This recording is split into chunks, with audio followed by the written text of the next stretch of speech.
Hello everyone, कैसे हैं आप लोग और कैसे चली आपकी मई 24 एग्जाम की प्रिपरेशन।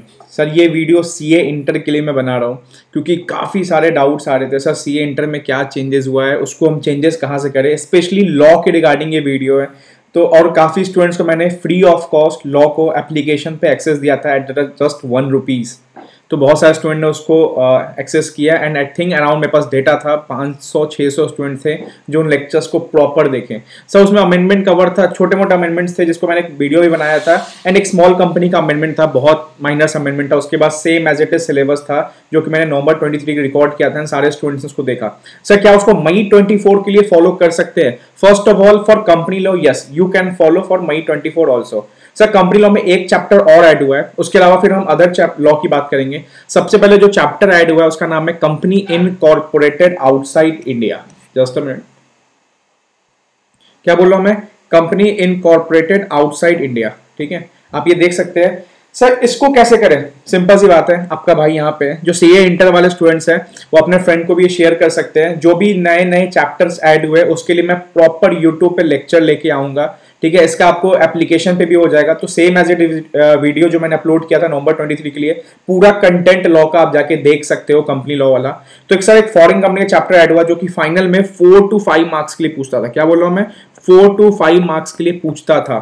सर यहां भी यही चीज वेटेज है? यस, 4 to 6 मार्क्स तक का मुझे आइडिया है जहां तक कि ये वेटेज होने वाला है सीए इंटर में। तो सर इसको कैसे कवर करें? मैं कवर करवाऊंगा प्रॉपर वीडियो के साथ, लेक्चर नंबर के साथ। 2 से 2.5 लेक्चर में हम कंपनी इनकॉर्पोरेटेड आउटसाइड इंडिया को खत्म करेंगे। Proper explanation with hand written notes के साथ मैं आपको प्रोवाइड करूंगा। सर हैंड रिटन नोट्स इसके कहां से मिलेंगे? एप्लीकेशन पे। तो जो भी इंटर वाले स्टूडेंट्स है प्रॉपर जाके एप्लीकेशन डाउनलोड कर लीजिए। उसके अंदर नवंबर 23 का जो है, जो मई 24 इवेंट है वो चीज, प्लस जो एडिशन आपका आया है वो भी मैं करूंगा। सर एडिशन क्या क्या करने वाले हो? कंपनी इनकॉर्पोरेटेड आउटसाइड इंडिया आपका लेक्चर मैं करवाऊंगा, फेमा के लेक्चर्स में करवाऊंगा, एलएलपी के लेक्चर्स में करवाऊंगा। तो जो भी आपका 10 से 15 नंबर का है ना, आपको कहीं नहीं जाना है, आपको बस ये चैनल पे रहना है एंड चैनल को सब्सक्राइब कर दो, शेयर कर दो फ्रेंड के साथ कि ये चैनल में और सारे वीडियोस है उनको अपडेट मिलते जाए। अपार्ट फ्रॉम दिस एलडीआर पे वर्क चल रहा है। Sir now what is LDR? देखो फाइनल वालों को अच्छे से पता है, इंटर में बता दूं। और लास्ट टाइम अकाउंट्स का मैंने एलडीआर लॉन्च किया था, इसमें मैं प्रॉपर पूरा इंटर का एलडीआर लॉन्च कर रहा हूं। सर लास्ट के जो 1.5 दिन पे ना, ये मेरा गेस्ट प्लानर समझ लो, या मेरा गेस्ट पेपर समझ लो, या मेरा इंपॉर्टेंट क्वेश्चन समझ लो। एंड एग्जाम में 50 to 60% यहां से आता ही आता है। मिनिमम बता रहा हूं, आएगा ही आएगा, आपको इतना मिलेगा ही मिलेगा। तो सर 1.5 दिन में क्या होता है ना, हम कॉन्सेप्ट्स तो पढ़ते हैं बट क्वेश्चंस पूरा नहीं कर पाते। उसके लिए मैंने इंपॉर्टेंट क्वेश्चन बुकलेट आपके लिए लाके रख दिया है, जो कि hard copy as well as soft copy मिल सकता है एट अ नॉमिनल प्राइस। 149 में आपको सिंगल ग्रुप मिल जाएगा and all over both group आपको 249 में मिल जाएगा, जो कि एप्लीकेशन जाके आप परचेज कर सकते हो। उसको आप परचेज करके वो सारे क्वेश्चन आप वन शॉट में लगा दो। मैं गारंटी बोल सकता हूँ आपके लिए, पासिंग छोड़ो, मैं एग्जामिशन की गारंटी ले सकता हूँ, यहाँ से आपको बनेगा।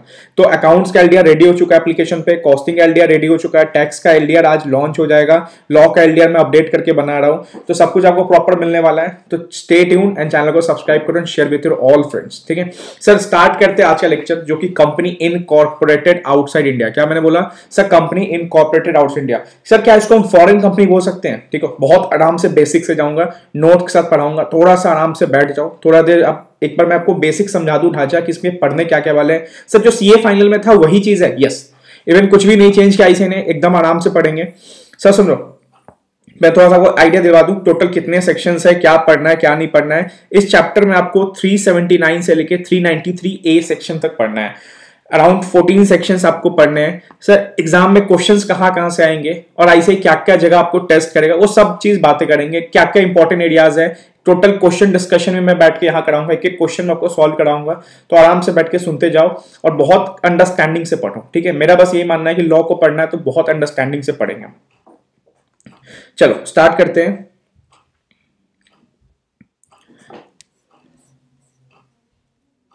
आ जाओ, कंपनी इनकॉर्पोरेटेड आउटसाइड इंडिया हमारा चैप्टर का नाम है। सर थोड़ा सा बेस समझाओ। सर देखो, आपको याद होगा आपने फॉरेन कंपनी पढ़ा होगा, ठीक है, फाउंडेशन में कुछ तो स्टूडेंट्स पढ़ के आए होंगे फॉरेन कंपनी।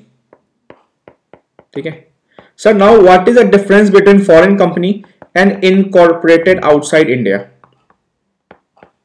क्या डिफरेंस है फॉरेन कंपनी में एंड इनकॉर्पोरेटेड आउटसाइड इंडिया में? सर देखो, फॉरेन कंपनी बनने के लिए ना कुछ कंडीशंस को सेटिस्फाइड करना पड़ता है, ठीक है, तब वो इंडिया में कहलाएगी, हाँ भाई वो फॉरेन कंपनी है। इनकॉर्पोरेटेड आउटसाइड इंडिया क्या हुआ? एग्जांपल समझाता हूं।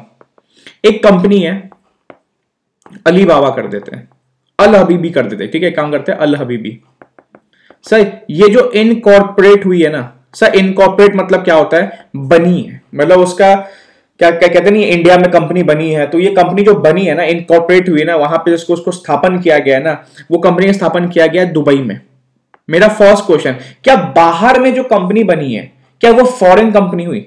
अब सारे आंसर स्टूडेंट्स यहां पे सोचेंगे हाँ सर बाहर में बनी है तो फॉरेन में बनी है तो फॉरेन कंपनी नहीं। एज पर कंपनीज एक्ट 2013 ये फॉरेन कंपनी नहीं है अभी। सर तो क्या कहलाएगी ये? देखो मैं क्या बोला हमेशा देखना, incorporated outside India is just like this, foreign company is a broad concept, ठीक है। अब समझो फॉरेन मतलब ये समझ लो फॉरेन कंपनी बनने की कुछ कंडीशन और सेटिस्फाइड करना है। अब समझो सर फॉरेन कंपनी क्या हुआ, पहले मैं इक्वालिटी दिखाऊंगा। सर सेम लेते हैं, अल हबीबी दुबई में बनी है, तो क्या ये फॉरेन कंपनी? नहीं सर, अभी तो आपने बोला कि ये वाला कंडीशन फॉरेन कंपनी नहीं हुआ, तो ये भी तो कंडीशन सेम ही आपने बताया, तो फॉरेन कंपनी कहां से हो गया? नहीं, अभी दोनों में से कोई फॉरेन कंपनी नहीं हुई है। सही, इसको क्या बोलेंगे? नॉर्मल जो कंपनी बाहर बनती है ना उसको बोलते हैं इनकॉर्पोरेटेड आउटसाइड इंडिया कंपनी, मतलब इंडिया में नहीं बनी है वो बाहर बनी है। तो मतलब फर्स्ट कंडीशन फॉरेन कंपनी होने के लिए क्या है? Incorporated outside India. ठीक है सर, समझ गया, दुबई बनी है। फॉरेन कंपनी कब बनेगी? हैविंग अ प्लेस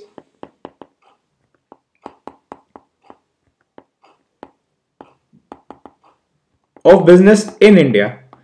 हाँ सर, मतलब अब थोड़ा समझ आ रहा है मुझे कि मतलब फॉरेन कंपनी मतलब 3 कंडीशन। क्या बोल रहा हूं? फॉरेन कंपनी मतलब 3 कंडीशंस, ठीक है। आंख बंद करो, अगर बोलो कि भाई जो कंपनी बाहर बनी है, सबसे पहली बात बाहर बनी है तो फॉरेन नहीं। कोई बोलेगा कि भाई साहब वो कंपनी सिंगापुर बनी है, क्या वो फॉरेन कंपनी है? तुम बोलोगे नहीं रुको, वो इनकॉर्पोरेटेड आउटसाइड इंडिया है, बट फॉरेन बनने के लिए 3 कंडीशन। फर्स्ट क्या कि इनकॉर्पोरेटेड आउटसाइड इंडिया तो होनी चाहिए। सेकंड क्या उसका कोई प्लेस ऑफ बिजनेस है इंडिया में? सर मतलब क्या, मान लो दिल्ली में, मुंबई में, मान लो अल हबीबी है, उसका एक सेंटर है जो दिल्ली के निर्माण विहार करके एक जगह है वहां पे, ठीक है। मान लो उसने एक बिल्डिंग बना दिया, सेंटर बना दिया, प्लेस ऑफ बिजनेस बना दिया इंडिया में, तो क्या हो गया? वो उसका प्लेस ऑफ बिजनेस है, वहां पे इनकॉर्पोरेट मतलब अपना ऑपरेशन कर रहा है कि नहीं कर रहा, अब वो देखेंगे। देखो 3 condition, company incorporated outside India, बाहर बनी है, ठीक है। Having place of business in India, India में उसका एक बिजनेस होना चाहिए जहां पे लोग जा सके अपना ऑपरेशन हो रहा हो। बट यहां तक नहीं, मान लो कि आपने क्या किया, फॉरेन कंपनी ने निर्माण विहार में एक बिल्डिंग बना के खड़ा कर दिया, बट वहां पे अभी सेल एंड परचेज का ऑपरेशन नहीं चालू हुआ, क्या वो फॉरेन कंपनी हुई? नहीं सर, तीनों कंडीशन साथ में सेटिस्फाइड होना चाहिए। Company incorporated outside India, having a place of business India, plus doing business activity, doing business activity, ठीक है। बच्चों ध्यान से समझो, ठीक है, बहुत इंपॉर्टेंट क्वेश्चन है। अगर इतना भी समझ लिया ना, फॉरेन कंपनी आपके दिमाग में आ जाएगा। सर इसका क्या है? 2 clause 42 as per section 2 for definition, first for preliminary basics पता होगा, फिर 3 से अपना कंपनी लॉ का सेक्शन चालू होते हैं। तो 2 जो होता है वो प्रॉपर डेफिनेशन का है, उसमें क्लॉज नंबर 42 जो है वो आपका फॉरेन कंपनी का है। आपको आपसे पूछेगा ना फॉरेन कंपनी क्या होता है? A company which is incorporated outside India. Sir अब आपको एग्जांपल्स देता हूं, ठीक है, आपको एग्जांपल देता हूं, मैं समझ आता हूं आपको आता ही नहीं आता है। एबीसी कॉन्सेप्ट चेक, ठीक है, ABC private limited incorporated in Bangalore, क्या ये फॉरेन कंपनी है? नहीं।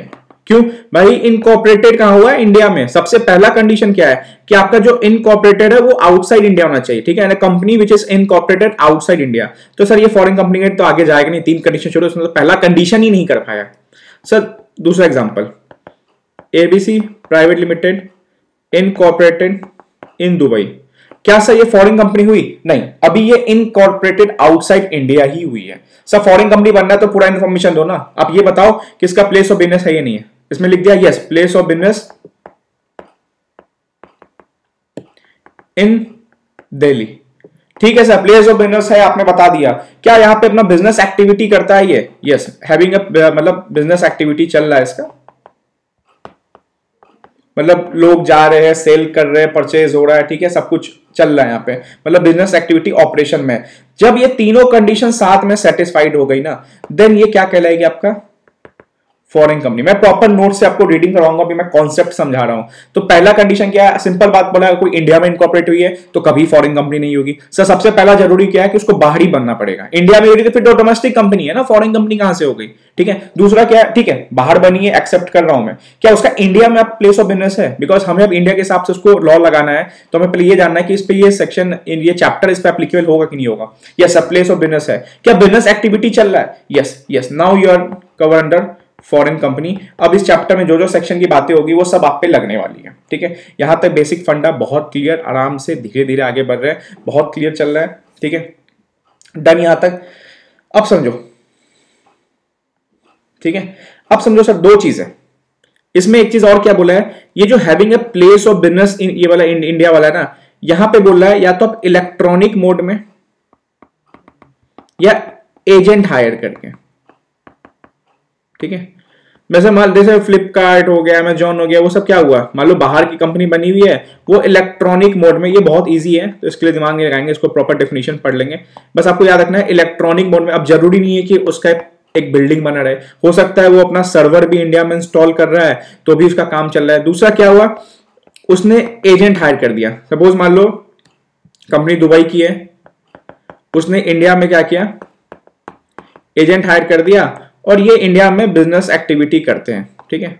अब सब प्लेस ऑफ बिजनेस तो नहीं है एजेंट, एजेंट कोई बिजनेस प्लेस तो नहीं हुआ, बट हाँ एजेंट हायर तो कर दिया इसने। अब ये इसके बिहाफ में क्या कर रहे हैं इंडिया में, business activity. Sir cell purchase, मान लो सेल्समैन है, डोर डोर जा रहे हैं और इस अलावा भी कंपनी के लिए गार्डिंग क्या कर रहे हैं, सेल्स एंड परचेज कर रहे हैं, बिजनेस एक्टिविटी कर रहे हैं। तो देखो यहाँ पे इंपॉर्टेंट समझो, ये जो having a place of business in India जो है ना, यहाँ पे दो चीज है, या तो एक फिजिकल मोड में आपने बिल्डिंग बना दिया, या तो अपने इलेक्ट्रॉनिक मोड में सर्वर इंस्टॉल कर दिया, या अपने पर्सन मोड में ऐसा क्या किया, एजेंट हायर कर दिया। बट सबका मोटिव एक ही होना चाहिए कि बिजनेस एक्टिविटी कर रही है, ठीक है। तो प्लेस ऑफ बिजनेस में तीन चीजें हैं, फिजिकल, इलेक्ट्रॉनिक, एजेंट। तो सब प्रॉपर डेफिनेशन क्या हुआ, थोड़ा सा डेफिनेशन प्रॉपर बता दो, प्रॉपर डेफिनेशन को एक बार पढ़ लेते हैं, ये नोट्स आपको मिल जाएगा।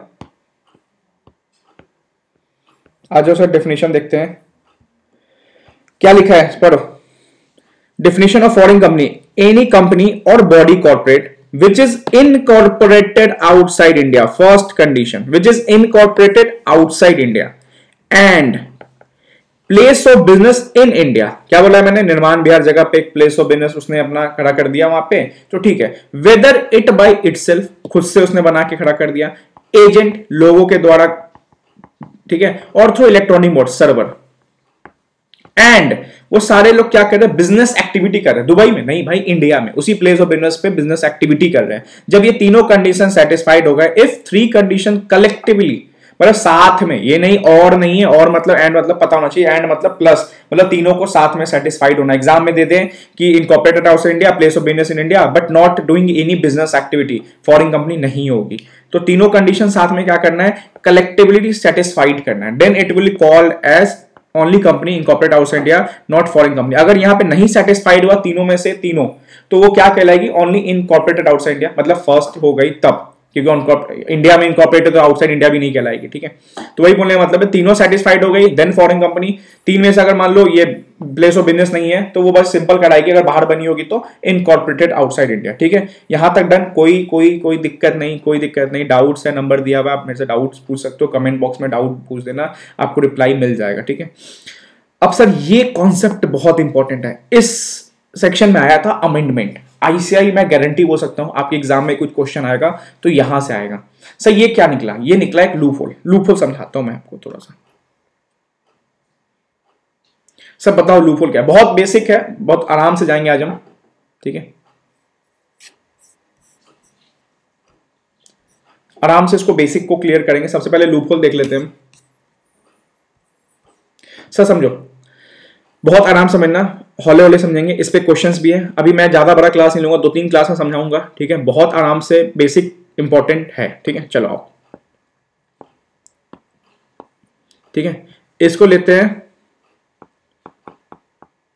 सिरात प्राइवेट लिमिटेड। सर कहां बनी है सिरात प्राइवेट लिमिटेड, समझो सिरात प्राइवेट लिमिटेड बनी है, मान लो मैं एग्जांपल लेता हूं, बताओ, आप ही बताओ, आप तो लाइव मोड में हो नहीं, ठीक है। मैं लेता हूं जर्मनी का, लिख लेता हूं एग्जांपल, ठीक है, जर्मनी में क्या हुई है, ये इनकॉर्पोरेट हुई है। इनकॉर्पोरेट मतलब क्या हुआ, बनना। जर्मनी में वो बनी है। सर ये फॉरेन कंपनी हुई? नहीं, अभी बहुत अगर प्रैक्टिस करोगे, जॉब जाओगे, तो थोड़ा सा लॉजिकली आपको समझना चाहिए। बहुत अच्छा चैप्टर आईसी ने ऐड किया है, क्योंकि कल लोग क्या ट्रांसफर प्राइसिंग कहीं कहीं काम करोगे तो फॉरेन कंपनी जानना बहुत जरूरी होता क्या है। सर जर्मनी में इनकॉर्पोरेट, क्या वो फॉरेन कंपनी हुई एज पर कंपनीज एक्ट? नहीं। सर बताओ ना, इसका प्लेस ऑफ बिजनेस इंडिया में है या नहीं है? प्लेस ऑफ बिजनेस इंडिया में है, ठीक है, प्लेस ऑफ बिजनेस इंडिया में है, इंडिया में बिजनेस एक्टिविटी कर रही है, मतलब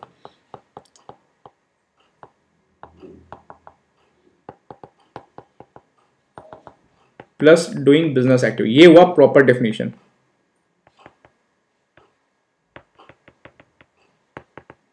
ठीक है, अब एक बात बताऊं, बहुत अच्छा समझाता हूं, ठीक है। प्लेस ऑफ बिजनेस इंडिया में है एंड इंडिया में बिजनेस एक्टिविटी भी कर रही है, मतलब 3 कंडीशन कलेक्टिवली सेटिस्फाइड हो रहा है, तो ये आपका क्या कहलाएगा, ये आपका कहलाएगा फॉरेन कंपनी। ठीक है, फॉरेन कंपनी, क्योंकि फॉरेन कंपनी होती है उसके डोमेस्टिक वाले रूल्स नहीं लगेंगे। आप जब आगे पढ़ोगे ना टैक्सेशन में, तो फॉरेन कंपनी में टैक्स अलग है, फॉरेन कंपनी को जो डिडक्शंस एंड ऑल मिलते हैं थोड़े से अलग हो जाते हैं। ठीक है, इसलिए जानना जरूरी है फॉरेन कंपनी डोमेस्टिक कंपनी में अंतर क्या है। अब एक बंदा था, ठीक है, एक लड़का था, ठीक है, जिसका नाम था मिस्टर अनिल। क्या बोला मैंने? सर एक लड़का था जिसका नाम था मिस्टर अनिल। एक सेकेंड,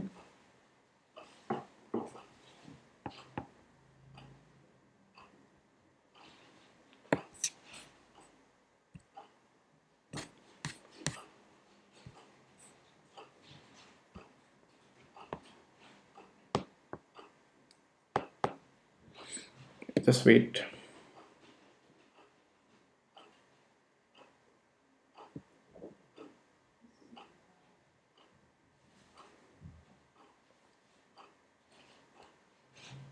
ठीक है, मैंने क्या बोला, एक लड़का था जिसका नाम था मिस्टर अनिल।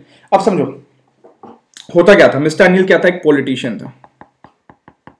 ठीक है, क्या था सर, मिस्टर अनिल एक पॉलिटिशियन था। उसने इस foreign company Siraj private limited में 30% paid up equity share capital रख लिए। कितने परसेंट? 30%। सर क्या बोल रहा हूं मैं, 30% उसने paid up equity share capital hold कर लिया फॉरेन कंपनी। सपोज 100% इसका पेड अप शेयर कैपिटल था, 30% अनिल ने होल्ड कर लिया। ठीक है, अनिल क्या था, इंडियन पॉलिटिशियन था। ठीक है, इंडियन पॉलिटिशियन था। सर एक इंडियन कंपनी थी जिसका नाम था, लिखो, टैंक प्राइवेट लिमिटेड। ठीक है, इंडियन कंपनी। ठीक है, क्या बोल रहा हूं, tank private limited, Indian company. इसने भी इस फॉरेन कंपनी में 15% इक्विटी शेयर कैपिटल हेल्ड किया था। ठीक है, सर 30% तो अनिल ने हेल्ड कर दिया फॉरेन कंपनी पे जो कि इंडियन था। टैंक प्राइवेट लिमिटेड ने 15% हेल्ड कर लिया जो कि इंडियन कंपनी थी। सर एक और बंदा आया, सुमित। ठीक है, इसने क्या किया, इस फॉरेन कंपनी पे चलो 6% क्या किया, इक्विटी शेयर कैपिटल कैप्चर कर लिया। अरे सर क्या बात कर रहे हो, कहने को फॉरेन कंपनी है और इंडिया वाले ने क्या कर लिया, 30 + 15 45 + 6 = 51%। सर मेजोरिटी पार्ट तो इंडिया वाले ले गए, मेजोरिटी पार्ट तो इंडिया वाले ले गए। कहने को फॉरेन कंपनी है बट देखा जाए तो सब इंडियन वालों का तो यहाँ पे दबदबा बना हुआ है। तो इस कंपनी को क्या कह देंगे पता है, इस कंपनी को फिर प्यार से पता क्या बोलेंगे, फॉरेन कंपनी नहीं बोलेंगे, इस कंपनी को बोलेंगे हम डीम्ड, मान लेंगे। डीम्ड मतलब क्या होता है, मतलब मान लेंगे, डीम्ड इंडियन कंपनी। सर कैसे, अरे इंडियन वालों का ही तो पैसा है, 100% में से 50% अगर इंडिया वाले होल्ड कर रहे हैं तो वो फॉरेन कंपनी नहीं कहलाएगी। सर 6 नहीं होता, यहां पे 4 होता तो सर फिर तो 45 + 49 नहीं, फिर नहीं होता, फिर वो डीम्ड इंडियन नहीं कहलाती, नॉर्मल फॉरेन कंपनी कहलाती। तो सर लॉजिकली क्या समझ आया, लॉजिकली बस इतना समझना है, अगर वो फॉरेन कंपनी है, अगर उस पर 50%, मैं आपको लॉ पढ़ाऊं थोड़ा सा, ठीक है, ठीक है, 50%, क्या बोल रहा हूं मैं, 50% पेड अप शेयर कैपिटल में, अभी बताऊंगा इक्विटी प्लस प्रेफरेंस दोनों, ठीक है। एग्जांपल फिर से ले लेते हैं, एक दुबई की अल हबीबी है जिसमें बादल एक Indian citizen 30% paid up share capital hold कर रहा है। सिरात इंडिया लिमिटेड 5% इंडियन कंपनी, सिर्फ सब Indian company 5% preference share holder hold कर रही है, प्रेफरेंस शेयर, ठीक है। और pace private limited 15% preference share. तो सर देखो दोनों देख सकते हो, ठीक है। इक्विटी प्लस प्रेफरेंस मिला के अगर 50% भी, मतलब 50% ज्यादा कम नहीं, 50%, मतलब 50 लग गया ना, बल्ला दिखा देना, ठीक है। 50 रन लगा दिया ना तुमने, अगर 50 टच भी हो गया, ठीक है, इंडियन वाले ने अगर 50 टच भी कर दिया, तो समझ लो ये जो कंपनी थी ना अल हबीबी दुबई वाली, ये क्या कहलाएगी, ये इंडियन कहलाएगी फिर, ठीक है। अब सर सुनो, इसको एग्जांपल्स के लिए क्लियर करते हैं प्रेफरेंस शेयर वाला क्या है। देखो जैसे मैंने आपको बताया ना, यहाँ पे equity share, equity share, equity share, यहाँ पे मान लो 15% पेडअप भी होता है ना, पेडअप या 15% प्रेफरेंस भी होता है ना, तो अभी हम इसको काउंट करेंगे 50% कैलकुलेशन, मतलब all over equity plus preference मिला के हमें 50% देखना है। अगर ये इंडिया वाले होल्ड कर रहे हैं, ठीक है, ऑल ओवर मिला के इक्विटी प्लस प्रेफरेंस अगर ये इंडिया वाले होल्ड कर रहे हैं, तब भाई वो डीम्ड इंडियन कंपनी कहलाएगी, फॉरेन कंपनी नहीं कहलाएगी। बहुत इंपॉर्टेंट क्वेश्चन है, आपके एग्जाम में क्वेश्चन आने वाला है, नोट डाउन कर लो, अभी लिख लो कि हाँ नॉर्मली समझ आया। सर याद रखना, सर यहाँ पे अनिल एक इंडियन सिटीजन नहीं होके ये मान लो इधर का ही होता, जर्मनी का होता, तो तब नहीं, तब तो ये 30% जर्मनी वाला, इंडियन तो है ही नहीं। इंडियन देखना है, Indian by terms of Indian company. मान लो सर अनिल ये हटा दो, टैंक हटा दो, सुमित हटा दो, अकेला अनिल भी अगर 50% लेता तो yes deemed Indian company. Sir Anil हटा दो, ये टैंक अकेला 50% लेता तो डीम्ड इंडियन कंपनी। मतलब सिंपल सी बात है, इन कॉम्बिनेशन, कॉम्बिनेशन मतलब एक अनिल हो गया, एक कंपनी हो गया इंडियन, फिर एक लड़का और हो गया, या 10 लोग इंडियन हो गए कॉम्बिनेशन में, या कोई अकेला भी 50% भी फॉरेन कंपनी का share by terms of paid up equity या बाय टर्म्स ऑफ प्रेफरेंस दोनों मिला के 50 अगर टच हो गया, तो वो कंपनी फॉरेन कंपनी नहीं क्या कहलाएगी, डीम्ड इंडियन कंपनी कहलाएगी। ठीक है, ठीक है, यहाँ पे डन, कुछ कोई दिक्कत नहीं। फॉरेन कंपनी जाना कि 3 कंडीशन सेटिस्फाइड होगी। डीम्ड इंडियन कंपनी जाना कि डीम्ड इंडियन कंपनी कब होती है, जब 50% paid up share capital, sir 51 नहीं, 49 नहीं, एकदम 50। सर 50.5 हो जाए तो चलेगा, 50.4 हो जाए तो चलेगा, 50% भी हो जाए तो चलेगा, 49 हुआ तो डीम्ड इंडियन नहीं, फिर वो फॉरेन कंपनी ही कहलाएगी। ठीक है, इतना कुछ समझ आया, कोई दिक्कत नहीं था। अब हम स्टडी मैट देखते हैं। ठीक है, यही चीज देखो, स्टार्टिंग का 6-7 पेज के नोट्स में फिनिश करेंगे चैप्टर को। हमने फर्स्ट पेज बहुत अच्छे से कवर किया। दूसरा अभी हमने देखा एग्जांपल कि इसमें 30 plus 5 35 plus 15 50% by terms of preference equity Indian वाले, देखो इंडियन सिटीजन, इंडियन कंपनी अगर होल्ड कर रहा है तो दुबई क्या कहलाएगी भाई साहब, दुबई से कहलाएगी डीम्ड इंडियन कंपनी। ठीक है, देखो अब लॉ पढ़ लो। 50% of paid up share capital या तो इक्विटी हो, क्या बोल रहा मैं, या तो इक्विटी हो या तो प्रेफरेंस शेयर कैपिटल हो, जो फॉरेन कंपनी का हेल्ड कौन कर रहा है, कोई इंडियन सिटीजन ऑफ इंडिया, मतलब सिटीजन ऑफ इंडिया एक या एक से ज्यादा। ठीक है, और यहां एंड नहीं है, सबको नहीं करना, कोई एक भी कर रहा है तो चलेगा, या कोई इनकॉर्पोरेटेड इन इंडिया, कोई इंडिया की डोमेस्टिक कंपनी, और एनी कॉम्बिनेशन, मतलब 2 सिटीजन प्लस एक फॉरेन मतलब इंडियन कंपनी, कोई भी कॉम्बिनेशन में वो अगर 50% भी होल्ड कर रही है, ठीक है 50% भी होल्ड कर रही है, तो वो कंपनी क्या कहलाएगी, डीम्ड इंडियन कंपनी कहलाएगी। ठीक है, और उसको फिर तो सब कंपनीज एक्ट का पालन करना है, फॉरेन कंपनी चैप्टर नहीं, पूरे कंपनीज एक्ट का सेक्शन 1 से लेके लास्ट तक जो सेक्शन है, सारे चैप्टर जो आप accounts, company, dividend and register of charges आगे पढ़ोगे फाइनल में, इंक्वायरी, इंस्पेक्शन, सब फॉलो करना है इस कंपनी को। मतलब ये कंपनी फॉरेन नहीं कहलाएगी, कंपनी इंडियन कहलाएगी। अब आपको हम इंडियन मानेंगे, अब बस क्या हो फॉरेन, अब बस फॉरेन नहीं, आगे पर्दा लगा हुआ, आप हो तो एक्चुअली में इंडियन। तो जैसे 50% टच हो गया तो कोई दिक्कत नहीं है। सर 1-2 क्वेश्चन देखते हैं स्टडी मैट के। यही चीज था आपके स्टडी मैट में।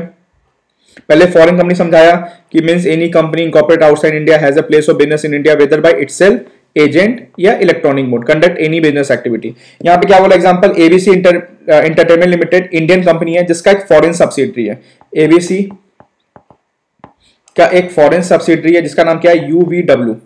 ठीक है, rendering satellite services to the group. ठीक है, अब बोल रहा है यूवी सर्विसेज क्या है, मतलब बाहर की कंपनी, ऑब्वियसली बात है, फॉरेन सब्सिडरी लिख दिया है, इनकॉर्पोरेटेड इन फॉरेन, ठीक है, मतलब आउटसाइड इंडिया। अब क्या दे रहा है, रेंडरिंग सैटेलाइट सर्विसेज, मतलब जो प्लेस ऑफ बिजनेस है इसका इलेक्ट्रॉनिक मोड में। ठीक है, इलेक्ट्रॉनिक मोड में, और किसको दे रहा है, टू द ग्रुप, मतलब कोई ना कोई बिजनेस कर ही रहा है, ग्रुप को दे रहा है तो पैसा ले ही रहा होगा ग्रुप से। ठीक है, इंटर ट्रांजेक्शन तो चल ही रहा होगा, तो क्या ये फॉरेन कंपनी कहलाएगी, यस।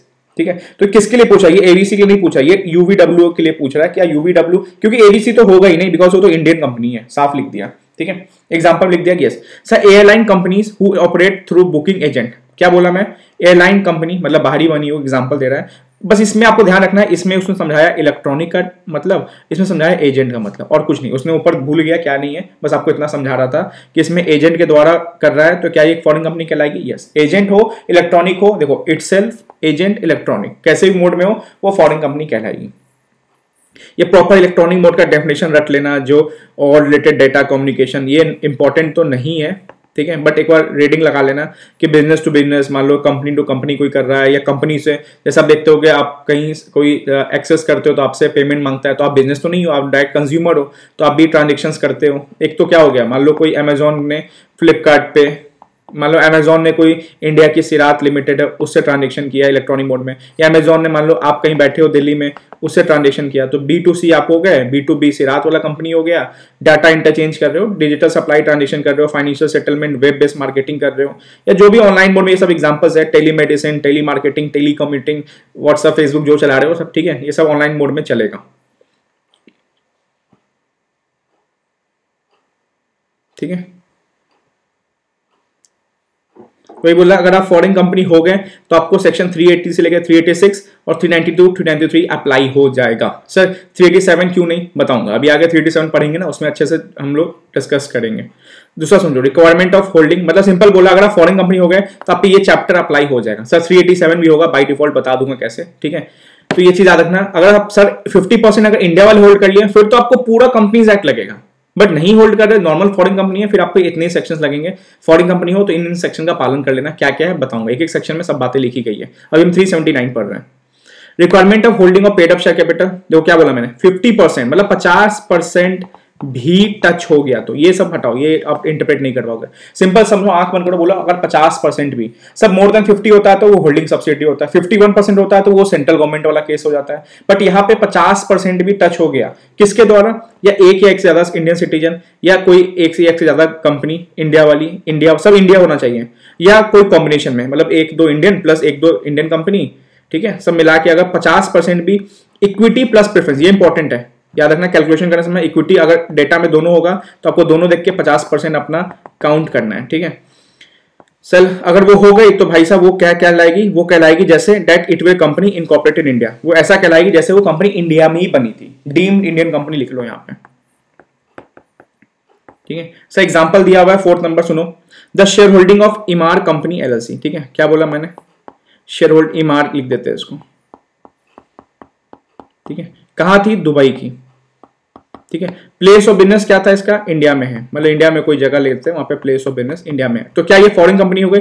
यस सर, ये तो फॉरेन कंपनी हो गई, बिकॉज बाय डिफॉल्ट ये भी मानते हैं, कभी कभी इंफॉर्मेशन नहीं होता है कि place of business in India है, तो प्लस में समझो कि बिजनेस एक्टिविटी कर ही रही है। अब कोई खाली तो बैठा नहीं है कि प्लेस ऑफ बिजनेस करा करते कोई बिजनेस एक्टिविटी नहीं कर रहा, नहीं, कभी कभी ऐसे ही करता है, तो कभी कभी आपको मानना ही पड़ जाएगा, क्योंकि उसका क्वेश्चन पूछने का मतलब रिक्वायरमेंट कुछ और होता है, वो ऊपर देखता भी नहीं है कि तीनों चीज लिखना जरूरी है, having place of business in India plus doing business activity. But यहाँ पे इतना डीप में नहीं जाएंगे, नॉर्मल समझेंगे वो पूछना क्या चाह रहा है, एग्जाम्पल दे रहा है, क्वेश्चन नहीं है। अब क्या बोला है, इमार कंपनी LLC दुबई की है, ठीक है, जिसका प्लेस ऑफ बिजनेस है, तो नॉर्मल बताना चाह रहा है फॉरेन कंपनी है। अब उस कंपनी का जो शेयर होल्डिंग पैटर्न है ना, ये समझो, हिंदुजा कंपनी लिमिटेड, ठीक है, Hinduja company limited Indian company, इस कंपनी का कितना कर रही है सर, 26%। फिर एक Vaishali company limited Indian company कितना कर रही है, 25%, ठीक है, और रिमेनिंग जो है वो किसका है, दुबई वाले लोग का। सर मतलब 26 + 25 कितना हो गया, 51। सर 50% से ज्यादा या 50% भी टच हो गया तो ये कंपनी क्या कहलाएगी, फॉरेन कंपनी नहीं कहलाएगी, अब कहलाएगी डीम्ड इंडियन कंपनी। ये डीम्ड लिखना जरूरी है दोस्त, डीम्ड लिखना जरूरी है, या ऐसे लिखो कि it will treated as company incorporated India. देखो क्या लिखा है आंसर में, Emaar company LLC will also be required to comply with the provision chapter 12 because not less than 50% shareholder of Imar Limited consisting body corporate India company LLC is also required to other provision of this act। मतलब भाई इस act के other provision को ही follow करना है, as may be prescribed like on place of business India it will company incorporated India, ये क्या कहला जाएगी, डीम्ड इन कंपनी। सर यहाँ पे 25 के जगह आपको 24 होता तो भी, बिकॉज 50% टच हो गया। सर 24 के जगह 22 होता तो ये डीम्ड इंडियन कंपनी नहीं कहलाती, ठीक है, कोई दिक्कत नहीं, यहां तक कोई हड़बड़ी में नहीं की, कितने देर में समझे, देखो यही आपका सब बेसिक है। मैं सच बोलूं तो यही आपका सब बेसिक है, इतना भी आप समझ गए तो समझ लो आगे कुछ नहीं है, आगे तो मक्खन जाने वाला अपना सब कुछ। ठीक है, एक सेक्शन और लेंगे, फिर अगले 2 क्लास में इसको हम फिनिश करेंगे। सर सच बता रहा हूं, इस चैप्टर में दम है तो यहीं तक था, बस खत्म, आखिरी सांस पे चैप्टर फिनिश कर देंगे इसको। आ जाओ सर, नोट्स पे आते हैं, अब वहां से क्लियर और अच्छा से क्लियर हो जाएगा।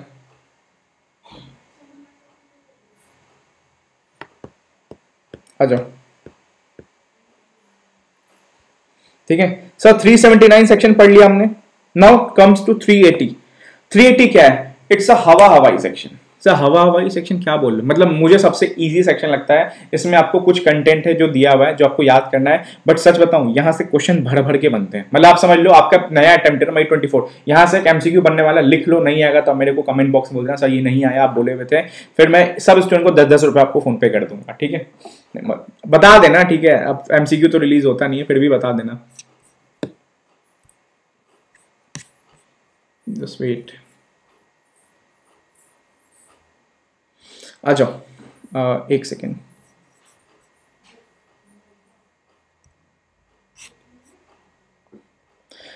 सर पहले सेक्शन का बता देते कि है क्या एंड इसमें हम पढ़ने क्या वाले हैं। ठीक है, सुनो।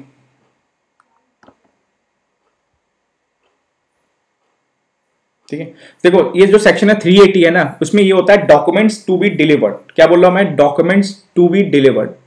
ठीक है, documents to be delivered to registrar by foreign company. अब देखो मुझे इतना तो पता है कि आपको पता होगा कि रजिस्ट्रार कौन होता है। सर रजिस्ट्रार मतलब आरओसी। ठीक है, हर एक मतलब स्टेट का अपना आरओसी डिफाइंड है। महाराष्ट्र का समझ लो आरओसी डिफाइंड है, दिल्ली जोन का आरओसी डिफाइंड है। मतलब जितनी कंपनी जिस एरिया में बनती है ना, उसको उस एरिया के आरओसी को सारे डॉक्यूमेंट्स डिलीवर करने पड़ते हैं। क्या मैं बोल रहा हूँ? जो कंपनी जिस एरिया में बनती है ना, सपोज मैं बोलूँ महाराष्ट्र की, मतलब महाराष्ट्र में मुंबई की कंपनी है, तो उसको अपना मुंबई आरओसी जाके अपना डॉक्यूमेंट सबमिट करना पड़ता है। दिल्ली है तो दिल्ली आरओसी सबमिट करना पड़ता है। दिल्ली वाला ये नहीं, ये दिल्ली वाला कंपनी ये नहीं क्योंकि आगे मुंबई की आरओसी सबमिट कर दे, चेन्नई की आरओसी सबमिट नहीं, दिल्ली में हो तो दिल्ली को आरओसी जाके आपको सारे डॉक्यूमेंट सबमिट करने हैं। ये तो आपको लॉजिकली पता होगा। आज ये जो लॉजिकली पता है ना, इसको कट कर दो। ठीक है, क्या बोल रहा हूं मैं? जो आपको पता है ना कि हाँ आप सबको अपने अपने आरओसी में जाके सबमिट करना है, ठीक है, इसको आज कट कर दो, बिकॉज यहां पे वो चीज कॉन्ट्राडिक्ट होने वाला है। सर सुनो, मैंने क्या बोला? डॉक्यूमेंट्स टू बी डिलीवर्ड मतलब बाय फॉरेन कंपनी। सुनो, 1 अक्टूबर को, बहुत अच्छा एग्जांपल ले रहा हूं समझो, 1 अक्टूबर को अल हबीबी, ठीक है, कहां की थी? दुबई की। 1 अक्टूबर को अपना प्लेस ऑफ बिजनेस इंडिया में स्टार्ट किया। कहां पे? दिल्ली में। सर क्या ये फॉरेन कंपनी हो गई? नहीं। मैंने क्या बोला? 3 कंडीशन। इनकॉर्पोरेटेड आउटसाइड इंडिया तो है, बिजनेस एक्टिविटी इंडिया में अभी नहीं बताया, बस इतना बोला प्लेस ऑफ बिजनेस इंडिया में। सब 6 अक्टूबर से है ना, इसने क्या किया? Doing business activity. सर जिस दिन इसने बिजनेस एक्टिविटी स्टार्ट किया ना, इस दिन ये कंपनी क्या बन गई? फॉरेन कंपनी, बिकॉज 3 कंडीशन साथ में सेटिस्फाइड हो गई। Incorporate outside India, place of business India, doing business activity. अब जैसे इस दिन ये फॉरेन कंपनी बनी, यहां पे इस डेट पे, यहां से नोट कर लेना डेट, आगे पढ़ेंगे, 30 दिन के अंदर। सर 30 दिन कहां से? जिस दिन आई इंडिया में वहां से नहीं, अगर आई उसी दिन बिजनेस चालू हो जाता तो वहां से, जिस दिन फॉरेन कंपनी बन गई। बट इस दिन तो फॉरेन कंपनी बनी नहीं। फॉरेन कंपनी कब बनी? जब उसका बिजनेस एक्टिविटी स्टार्ट हुआ। तो जिस दिन बिजनेस एक्टिविटी स्टार्ट हुआ, डेट इज 6 अक्टूबर। तो यहां से 30 डेज के अंदर आपको आरओसी में डॉक्यूमेंट सबमिट करने हैं। सर क्या क्या डॉक्यूमेंट्स? उसकी लिस्ट है, आपको याद करना पड़ेगा। अंदर देखोगे बहुत भयानक लिस्ट है, शायद आप पक जाओ, बोर हो जाओ याद करते करते। मैंने डिफाइन कर दिया कि इतना भी याद हो जाए तो आपको चलेगा, आप आराम से स्कोर कर लोगे। 4 नंबर का आएगा तो 3-3.5 नंबर मिलेगा, बिकॉज हाफ मार्क्स वो डिडक्ट करेगा ही करेगा। उसके साथ अगर ये डेट्स वाला आ गया, सबसे पहला क्वेश्चन, सर कितने दिन में? 30 डेज। कितने दिन में? 30 दिन। कितने दिन में? 30 दिन। कहां सबमिट करना है? आरओसी। अब मेरा पहला क्वेश्चन, ठीक है, अल हबीबी जो आई ना, वो दिल्ली में आई। ठीक है, अल हबीबी दिल्ली में आई, कहां सबमिट करेगी? 30 डेज के अंदर। किसको? दिल्ली आरओसी। बहुत अच्छे, तालियां, बहुत अच्छी तालियां बजनी चाहिए, बहुत जोर से तालियां बजनी चाहिए कि मुझे यहां दिल्ली में सेंटर तक आवाज आ रहा है। ठीक है सर, दूसरा एग्जांपल, ठीक है, अल हबीबी आई, यहीं पे मैं लिख रहा हूं ज्यादा, ठीक है, अल हबीबी आई दुबई की, ठीक है, मुंबई में आई, आमची मुंबई, ठीक है, मुंबई इंडियंस, ठीक है, मुंबई में आई 1 अक्टूबर को, और 6 अक्टूबर को इसने क्या किया? Business activity. सर कब से करना पड़ेगा? सर 6 अक्टूबर से, बिकॉज जिस दिन वो फॉरेन कंपनी बनी, तो फॉरेन कंपनी कब बनी? 6 अक्टूबर। यहां से 30 दिन के अंदर क्या सबमिट करना है? डॉक्यूमेंट्स। सर कहां पे? मुंबई आरओसी। हाँ सर, आप ही तो बता रहे हो कि आरओसी में जाके सबमिट करना है, तो आरओसी में सबमिट करना है। यहीं फंसोगे। एग्जाम में, फाइनल्स में तो भर भर के पूछता है ये। जिसका बेसिक हिला हुआ रहेगा ना, जोश जोश में आ जाएगा ना, नहीं समझो। इस चैप्टर में, इस सेक्शन में 380 सेक्शन का नाम है। एक चीज याद रखना, अब जब फॉरेन कंपनी बने वहां से 30 दिन, ये तो आपको नॉर्मल रहेगा ही रहेगा। 30 डेज आपको याद करना है। सबमिट कहां करना है, चाहे आप केरल में हो, चाहे आप चेन्नई में हो, चाहे आप बैंगलोर में हो, चाहे आप मुंबई में हो, कानपुर हो, लखनऊ हो, आपको सबमिट करना है दिल्ली आरओसी। ठीक है, दिल्ली सेंट्रल रीजन में है, इसलिए याद रखना एग्जाम में फंसाने को बोलेगा कि फॉरेन कंपनी बनी 7 अक्टूबर को, ठीक है, और उसने 31 अक्टूबर को डॉक्यूमेंट सबमिट कर दिया। मुंबई में कंपनी ने अपना बिजनेस एक्टिविटी स्टार्ट किया था, तो उसने मतलब मुंबई आरओसी को 31 अक्टूबर को सबमिट कर दिया। तो डेज वाइज तो ठीक है, 6 से लेके 31, 24-25 दिन में कर दिया, 30 डेज के अंदर अंदर कर दिया, बट उसको दिल्ली आरओसी करना है। ये चीज याद रखना, दिल्ली आरओसी मैंडेटरी है। चाहे आप कहीं भी इंडिया में अपना बिजनेस एक्टिविटी कर रहे हो, जिस दिन फॉरेन कंपनी बने आप सबको जाना है दिल्ली ऑफिस आरओसी के। ठीक है, इंपॉर्टेंट है, एग्जाम में आएगा। अब सर सुनो, ये चीज तो बता दिया आपने कि हमको 30 दिन में जाना है, कब से जाना है ये भी बता दिया। जब दिन फॉरेन कंपनी बनेगी वहां से 30 डेज, कहां जाना है आपने ये भी बता दिया, न्यू दिल्ली आरओसी। लेके क्या जाना है, कुछ तो लेके जाओगे, तो डॉक्यूमेंट्स लेके जाना है। सर क्या क्या लेके जाना है, आंख बंद करो, कंपनी बारे में जो जानते हो सब लेके चले जाओ। सर क्या क्या है, एमओए, एओए नॉर्मल से पता होगा, memorandum of association, article of association. MOA is the principal charter of the company, जिसमें वो क्लॉजेज लिखे रहते हैं आपके, ठीक है, name clause, object clause. AOA is the articles of association, मतलब क्या क्या कंपनी के अंदर चल रहा है वो सब बताना पड़ता है। ठीक है, सर्टिफाइड कॉपी ऑफ चार्टर्ड, वही एमओए ओए, ये तो आप लिख दोगे। सर दूसरा, कंपनी में और क्या होता है, सर कंपनी में होता है डायरेक्टर्स। ठीक है, अब डायरेक्टर का केवाईसी कर देना, मतलब लिख देना, डायरेक्टर डिटेल लिख देना, नीचे लिख देना, ऐसे करके लिख देना कि डायरेक्टर का name, nationality, address, passport, pan, pin, email. रटने वाला टॉपिक है, रट लोगे मुझे पता है। इतना तो आप देख लो, कंपनी सोचते हैं आपके दिमाग में एमओए एओए आएगा, डायरेक्टर्स आएगा। सर तीसरा क्या आएगा, तीसरा क्या आएगा, डायरेक्टर क्वालिफाइड है कि नहीं है। अब देखो इंटर में तो ये पढ़ा दिया वर्ड कि डायरेक्टर क्वालिफाइड है कि नहीं है, लेकिन ये क्वालिफाइड कहां दिखेगा। सर ये फाइनल का एक सेक्शन आता है, सेक्शन 164, इसके अंदर ना डिस्क्वालिफिकेशन सब दिए हुए। अगर वो डिस्क्वालिफाइड नहीं है तो वो क्वालिफाइड है। सर डिस्क्वालिफाइड क्या क्या, ये पढ़ना पड़ेगा आपको, फाइनल में आओ ना पढ़ोगे, बट अब तो फाइनल से भी हटा दिया है। तो ओपन बुक आपका वो सेल्फ पोर्टल मॉड्यूल वाला होगा, वहां पढ़ाऊंगा मैं आपको। ठीक है, वो भी आपको एग्जाम देना पड़ेगा। तो सर डायरेक्टर डिस्क्वालिफाइड है तो ये क्वालिफाइड नहीं है, मतलब डिस्क्वालिफाइड है तो नहीं है। सर डिस्क्वालिफाइड कहां दिया हुआ है, सेक्शन 164 में। सर क्या क्या थोड़ा बता दो। अगर उसको 6 महीने से ज्यादा की सजा हो चुकी है, 7 साल से ज्यादा की सजा हो चुकी है, ठीक है, या वो इंसॉल्वेंट है, या वो पागल है, तो ये सब है तो वो डिस्क्वालिफाइड है। अगर नहीं है तो वो क्वालिफाइड है। तो सिंपल क्या है, एमओए दिया, एओए दिया, डायरेक्टर डिटेल दे दिया, नेम, नेशनलिटी, पैन, मतलब पासपोर्ट, ईमेल, मोबाइल नंबर। ठीक है, तीसरा क्या दे दिया, ठीक है भाई तू डायरेक्टर है ना, अब तेरा बता तेरा क्वालिफाइड तो है ना एज अ डायरेक्टर बनने के लिए, मतलब डिस्क्वालिफाइड तो नहीं है ना। ठीक है, यहां तक डन। अच्छा ठीक है भाई, तू तो अल अभी भी है, ये बता इंडिया में कहां पे चालू किया अपना principal place of business India. Because सब तो दिल्ली में आ रहे हैं, अब दिल्ली में आ रहे तो ऐसा तो नहीं है दिल्ली वाले ही से, अब दिल्ली वाला लॉ ऐसा होता है कि हर जगह के आरओसी जाना, तो ये तो क्वेश्चन नहीं पूछता, क्योंकि मुंबई का मुंबई में जाता तो वो तो पागल थोड़ी ना पूछेगा, हाँ भाई तू मुंबई में, तभी तो मुंबई वाला आया। बट यहाँ पे क्या है, सबको दिल्ली में आना है, तो दिल्ली वाला पूछेगा ना आरओसी कि तू कहां से आया है, मैं तूने बिजनेस कहां पे स्टार्ट किया है इंडिया में, क्योंकि सबको तो दिल्ली आना है ना, तो वो तो नॉर्मल पूछेगा ही। तो बता भाई principal place of business India में कहां पे स्टार्ट किया तूने, एंड बता कि address of principal place of company. ठीक है, तो मतलब सिंपल सी बात है, principal place of business India में कहां पे है और उसका प्रॉपर एड्रेस। अब जैसे मान लो कानपुर में है तो कानपुर मतलब ये फ्लैट नंबर दिस तो उसके साथ एड्रेस के साथ। ठीक है, मतलब स्टेट सिटी प्लस उसका प्रॉपर एड्रेस। ठीक है, इंडिया में कोई क्या एजेंट अपॉइंट किया है।